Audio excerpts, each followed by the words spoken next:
ಇದನ್ನ ನೋಡಿದ ಮೇಲೆ ಇದರ ಹೆಸರು ಗೊತ್ತಾಗ ಈಗ ಸಾಕಷ್ಟು 6-7 ವರ್ಷದೊಳಗೆ ಒಂದು ಇದು ಮಂದಿರ ಚಿತ್ರ ಕೇಳಬಹುದು ಮಕ್ಕಳಿಗೆ. ಅಥವಾ ವರ್ಷದಲ್ಲಿ ನಾವು ಅತ್ಯಂತ ವಿಜೃಂಭಣೆಯಿಂದ ಇಡೀ ಕರ್ನಾಟಕದಲ್ಲಿ ಆಚರಣೆ ಮಾಡುವಂತ ಹಬ್ಬ ಯಾವುದು ಅಂತ ಹೇಳಿದ್ರೆ ಮಕ್ಕಳು ಹೇಳ್ತಾರೆ ಅದು ದಸರಾ ಹಬ್ಬ ಅಂತ. ಸೊ ದಸರಾ ಹಬ್ಬವನ್ನ ಕರ್ನಾಟಕದ ಬೀದರ್, ಕಲಬುರಗಿ, ಯಾದಗಿರಿ, ರಾಯಚೂರು, ಕೊಪ್ಪಳ, ಬಳ್ಳಾರಿ, ವಿಜಯನಗರ, ಅದೇ ರೀತಿ ಎರಡನೇ ವಿಭಾಗ ಬೆಳಗಾವಿ ವಿಭಾಗ, ಅದರಲ್ಲಿ 7 ಬರ್ತವ. ವಿಜಯನಗರ, ಬಾಗಲಕೋಟೆ, ಬೆಳಗಾವಿ, ಧಾರವಾಡ, ಗದಗ, ಉತ್ತರ ಕನ್ನಡ, ಹಾವೇರಿ. ಮೂರನೆಯ ವಿಭಾಗ ಬೆಂಗಳೂರು ವಿಭಾಗ, ಅದರಲ್ಲಿ ಶಿವಮೊಗ್ಗ, ದಾವಣಗೆರೆ, ಚಿತ್ರದುರ್ಗ, ತುಮಕೂರು, ಚಿಕ್ಕಬಳ್ಳಾಪುರ, ಬೆಂಗಳೂರು ಗ್ರಾಮಾಂತರ, ಬೆಂಗಳೂರು ನಗರ, ಕೋಲಾರ, ರಾಮನಗರ. ಅದೇ ರೀತಿ 4ನೇ ವಿಭಾಗ ಮತ್ತು ಕೊನೆಯ ವಿಭಾಗ ಮೈಸೂರು ವಿಭಾಗ. ಇಲ್ಲಿ ಉಡುಪಿ, ಹಾಸನ, ಮಂಡ್ಯ, ಕೊಡಗು, ಮೈಸೂರು, ದಕ್ಷಿಣ ಕನ್ನಡ, ಚಾಮರಾಜನಗರ, ಚಿಕ್ಕಮಗಳೂರು. ಇವು ನಮ್ಮ ಕರ್ನಾಟಕದ 4 ವಿಭಾಗದಲ್ಲಿ ಬರ್ತಕ್ಕಂಥ ಜಿಲ್ಲೆಗಳು.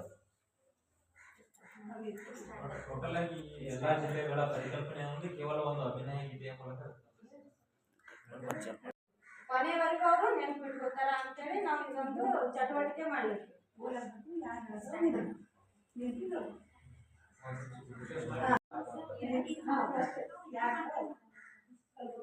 ಅಭಿನಯ ಗೀತೆ. ಚಿಕ್ಕ ಮುಕ್ಕು ರೈಲು ಬಂಡಿ, ನಮ್ಮ ಹೆಮ್ಮೆಯ ಕರ್ನಾಟಕ ರೈಲು ಬಂಡಿ, ರೈಲು ಬಂಡಿ,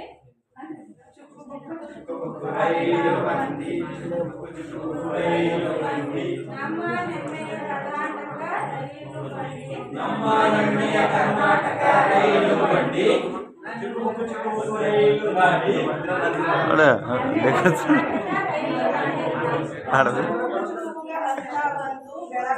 ದಾವಣಗೆರೆ, ಚಿತ್ರದುರ್ಗ, ತುಮಕೂರು, ಬೆಂಗಳೂರು ಗ್ರಾಮಾಂತರ, ಬೆಂಗಳೂರು ನಗರ, ಕೋಲಾರ ಚಿನ್ನದ ಗಣಿಯ ಕಂಡು ಕೂಗುತ್ತ ಮುಂದಕ್ಕೆ ಸಾಗಿತು.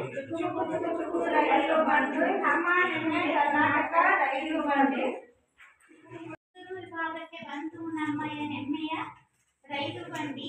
ಉಡುಪಿ, ಹಾಸನ, ದಕ್ಷಿಣ ಕನ್ನಡ, ಮಂಡ್ಯ, ಮೈಸೂರು, ಕೊಡಗು, ಚಾಮರಾಜನಗರ, ಚಿಕ್ಕಮಗಳೂರು ಕಾಫಿಯ ಸವಿದು ಕುಣಿಯುತ್ತ ಮುಂದಕ್ಕೆ ಸಾಗಿತು. ಚಿಕ್ಕಮಗಳೂರು ನಮ್ಮ ರೈಲು ಬಂಡಿ, ರೈಲು ಬಂಡಿ, ಕಲಬುರಗಿ, ಬೀದರ್, ದಾವಣಗೆರೆ, ಯಾದಗಿರಿ, ಕೊಪ್ಪಳ, ಬಳ್ಳಾರಿ, ವಿಜಯನಗರ ಬಂದು ಇಲ್ಲಿಯ ವೈಭವ ಬಂದು ಮುಂದಕ್ಕೆ ಸಾಗಿತು. ಚಿಕ್ಕ ಬುಕ್ಕು ರೈಲು ಗಾಡಿ. ಬಹಳ ಒಳ್ಳೆ ಚಂದ ಅನಿಸ್ತು ಎಲ್ಲರಿಗೆ. ಎಲ್ಲರೂ ಚಪ್ಪಾಳೆ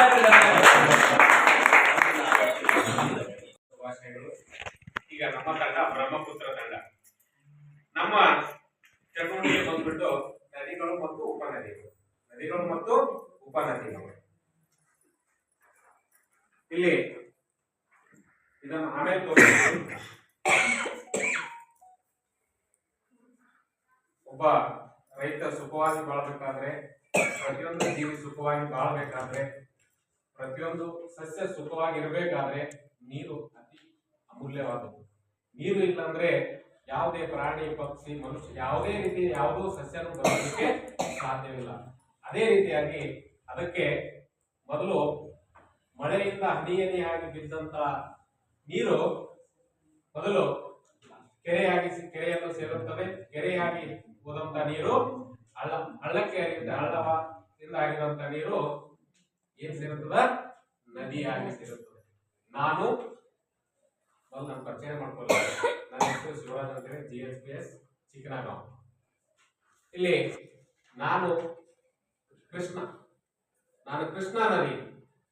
ನಾವು ಈ ಕೃಷ್ಣಾ ನದಿ ನಮ್ಮ ಕರ್ನಾಟಕದಲ್ಲಿ ಅತಿ ದೊಡ್ಡದಾದ ನದಿ ಕೃಷ್ಣಾ ನದಿ.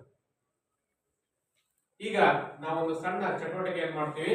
ಇಲ್ಲಿ ನಾನು ಕೃಷ್ಣ ಹರಿತೀನಿ ನದಿಯಾಗಿ ಹರಿತೀನಿ ನದಿಯಾಗಿ ಹರಿತೀನಿ, ಸೇರ್ತೀನಿ ಸಮುದ್ರವನ್ನು ಸೇರ್ತೀನಿ ಸೇರ್ತೀನಿ ಸೇರ್ತೀನಿ ಸಮುದ್ರವನ್ನು ಸೇರ್ತೀನಿ. ನಾನು ತುಂಗಭದ್ರ ಹರಿತೀನಿ ಹರಿತೀನಿ ನಿನ್ನ ಜೊತೆ ಸೇರ್ತೀನಿ ಹರಿತೀನಿ ಹರಿತೀನಿ ನಿನ್ನ ಜೊತೆ ಸೇರ್ತೀನಿ. ಹೋಗೋಣ ಹೋಗೋಣ ಸಮುದ್ರವನ್ನು ಸೇರೋಣ, ಹೋಗೋಣ ಹೋಗೋಣ ಸಮುದ್ರವನ್ನು ಸೇರೋಣ. ನಾನು ಘಟ್ಟಪ್ರಭ ನಿನ್ನ ಉಪನದಿ ಬರಿತೀನಿ ಬರ್ತೀನಿ ನಿನ್ನ ಜೊತೆ ಹರಿತೀನಿ ಬಂದು ನಿನ್ನ ಸೇರ್ತೀನಿ. ಹೋಗೋಣ ಹೋಗೋಣ ಸಮುದ್ರವನ್ನು ಸೇರೋಣ, ಹೋಗೋಣ ಹೋಗೋಣ ಸಮುದ್ರವನ್ನು ಸೇರೋಣ. ನಾನು ಮಲಪ್ರಭ ಬರ್ತೀನಿ ಬರ್ತೀನಿ ನಿನ್ನ ಜೊತೆ ನಾನು ಬರ್ತೀನಿ ಹರಿತೀನಿ ಹರಿತೀನಿ ನಿನ್ನ ಜೊತೆ. ಹೋಗೋಣ ಹೋಗೋಣ ಸಮುದ್ರವನ್ನು ಸೇರೋಣ ಹೋಗೋಣ ಹೋಗೋಣ ಸಮುದ್ರವನ್ನು ಸೇರೋಣ. ನಾನು ಹಿಮಾನದಿ ಬರ್ತೀನಿ ಬರ್ತೀನಿ ನಿನ್ನ ಜೊತೆ ಹರಿತೀನಿ ಬರ್ತೀನಿ ಬರ್ತೀನಿ ನಿನ್ನ ಜೊತೆ ಹರಿತೀನಿ. ಹೋಗೋಣ ಹೋಗೋಣ ಸಮುದ್ರವನ್ನು ಸೇರೋಣ, ಹೋಗೋಣ ಹೋಗೋಣ ಸಮುದ್ರವನ್ನು ಸೇರೋಣ.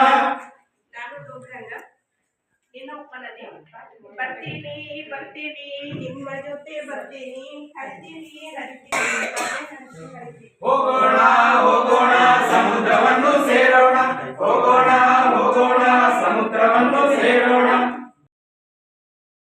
ಕೊಲ್ಲಿಯನ್ನು ಸೇರುತ್ತೇವೆ. ಆಕ್ಟಿವಿಟಿ ಮಾಡಿಸಿ ಈ ರೀತಿ ಮಾಡಿ ಕೋಡ್ಗಳು ಅಂದ್ರೆ ಮಗುವಿನ ಕೋಡ್ಗಳ ಯಾವ ಉಪನದಿಗಳ ಹೆಸರನ್ನು ಮನದಟ್ಟಾಗಿ ಮಾಡ್ತಾರೆ. ಮತ್ತು ಮಗು ರೀತಿ ಮಾಡೋದ್ರಿಂದ ಅದು ಚಟುವಟಿಕೆ ಆಗುತ್ತದೆ. ಅದಕ್ಕೆ ಯಾವ ಹೆಸರನ್ನು ಕೊಟ್ಟಿರ್ತೀವಿ ಅದು ಎಷ್ಟು ದಿನ ಆದ್ರೂ ಮರೆಯುವುದಿಲ್ಲ.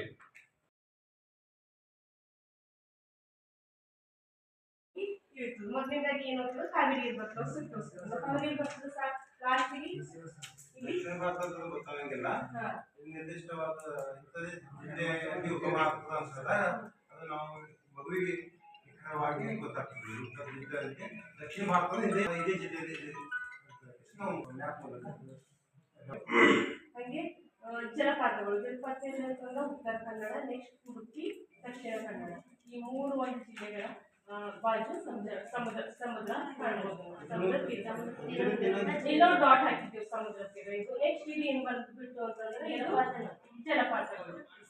ಜಲಪಾತವಾಗಿ ಕರಾವಳಿ ಪಶ್ಚಿಮ ಘಟ್ಟಗಳಲ್ಲೇ ಬರ್ತವೆ. ಯಾಕಪ್ಪ ಅಂತ ಹೇಳ್ಬೋದು. ಯಾಕಂದ್ರೆ ಇಲ್ಲಿ ಪಶ್ಚಿಮ ಘಟ್ಟಗಳಿರೋದ್ರಿಂದ ಇಲ್ಲಿ ಮುಖ್ಯವಾದ ನದಿಗಳು ಹರಿತಾವ. ಅಲ್ಲಿ ಮತ್ತೆ ಆಳವಾದ ಕಲ್ಲುಗಳಿರೋದ್ರಿಂದ ಅಲ್ಲಿ ನಾವು ಜಲಪಾತಗಳನ್ನು ಸಾಮಾನ್ಯವಾಗಿ ಕಾಣ್ತೇವೆ ಅಂತ ಮ್ಯಾಪ್ ಮೂಲಕ ಹೇಳ್ಬೋದು. ಈ ಪದೇ ಪಶ್ಚಿಮ ಪಕ್ಕ ಭಾಗದ ಕರ್ನಾಟಕದಲ್ಲಿ ಯಾಕೆ ಕಾಣಬಾರಂಗಿಲ್ಲ, ಜಿಲ್ಲೆಗಳಲ್ಲಿ ಯಾಕೆ ಕಾಣಬರಲ್ಲಪ್ಪ ಅಂತ ಹೇಳಿದಾಗ ನಾವು ಅಲ್ಲಿ ಬಯಲು ಪ್ರದೇಶದ ಅದಕ್ಕಲ್ಲಿ ಸಾಮಾನ್ಯ ತಗ್ಗು ಪ್ರದೇಶಗಳು ಇರಂಗಿಲ್ಲ. ಅಲ್ಲಿ ನಾವು ಜಲಪಾತಗಳು ಕಾಣೋದಿಲ್ಲ ಅಂತ. ಬೀದರ್ ಜಿಲ್ಲೆ ಬಗ್ಗೆ ನಾವು ಹೇಳ್ಬೇಕಂತಂದ್ರೆ ಅತ್ಯಂತ ಉನ್ನತ ಉನ್ನತ ಮಟ್ಟದ ಕರ್ನಾಟಕದಲ್ಲಿ ಮೇಲ್ಭಾಗದಲ್ಲಿ ಅಥವಾ ಕಿರೀಟ ಯಾವುದು ಅಂತಂದ್ರೆ. ಆಮೇಲೆ ಬೀದರ್ ಜಿಲ್ಲೆಯಲ್ಲಿರುವ ಕಲೆ ಯಾವುದು ಅಂತಂದ್ರೆ ಬಿದರಿ ಕಲೆ ಹೆಸರುವಾಸಿ. ಇದು ಬಿದರಿ ಕಲೆ ಅಂತಂದ್ರೆ ಇದ್ರೊಳಗೆ ನಾವು ಜಿಂಕ್ ಮತ್ತು ಕಾಪರ್ ಕೆಲವಂತ ಮೆಟಲ್ಗಳನ್ನು ಉಪಯೋಗ ಮಾಡಿ ಅದಕ್ಕೆ ಸಿಲ್ವರ್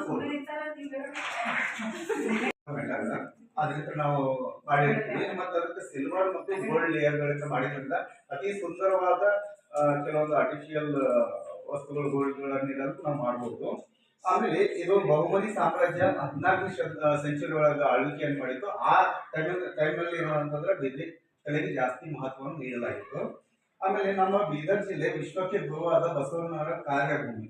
ಬಸವಣ್ಣವರು ಯಾವುದು ಅಂತಂದ್ರೆ ಬಿಜಾಪುರ ಜಿಲ್ಲೆಯ ಇಂಗ್ಲಿಷ್ನಲ್ಲಿ ಹುಟ್ಟಿ ಅವರ ಕಾರ್ಯ ಕೆಲಸವನ್ನು ಎಲ್ಲಿ ಮಾಡಿ ಯಾವಾಗಲೂ ಯಾವುದೇ ಒಬ್ಬ ವ್ಯಕ್ತಿದು ಹುಟ್ಟಿನಕ್ಕಿಂತ ಅವನ ಕಾರ್ಯದ ಮೇಲೆ ಅವನು ಹೆಸರುವಾಸಿ ಆಗ್ತಾನೆ. ಅಂದ್ರೆ ಯಾವಾಗ ಅವನು ತೀರ್ ಹೋಗ್ತಾನಲ್ಲ ಅವ್ನು ಏನ್ ಕೆಲಸ ಮಾಡೋದು ಅನ್ನೋದ್ರ ಮೇಲೆ ಡಿಪೆಂಡ್ ಆಗಿರ್ತದೆ ಅವ್ನು ಯಾವ ರೀತಿ ವ್ಯಕ್ತಿತ್ವ ಇತ್ತು, ಯಾರು ಎಲ್ಲಿ ಹುಟ್ಟಾಡೋದಕ್ಕಿಂತ ಯಾವ ಜಿಲ್ಲೆಯಲ್ಲಿ ಅವನ ಕಾರ್ಯವನ್ನು ಯಾವ ರೀತಿ ಮಾಡೋದು. ಈಗಿರುವ ಶಿಷ್ಯಂಗೆ ಬಯಲು ಬುದ್ಧಿಯ ಕಲಿಸಿದರೆ ಆಗಲಿ ಮಹಾಪ್ರಸಾದವೆಂದು.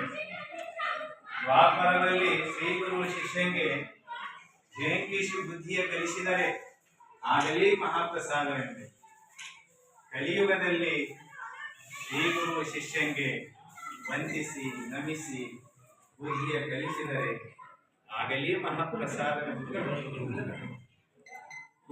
ಗುಹೇಶ್ವರ ನಿನ್ನ ಕಾಲದ ಕಟ್ಟಳೆ ಅರಿಯುವ ಯಾರಿಲ್ಲ ಅನ್ನುವಂತ ಮಾತನ್ನ ಒಂದ್ ಕಡೆ ಎಲ್ಲ ಪ್ರಭುದೇವರು ಬಹಳ ಸ್ವಾರಸ್ಯಕರವಾಗಿ ಹೇಳ್ತಾರೆ.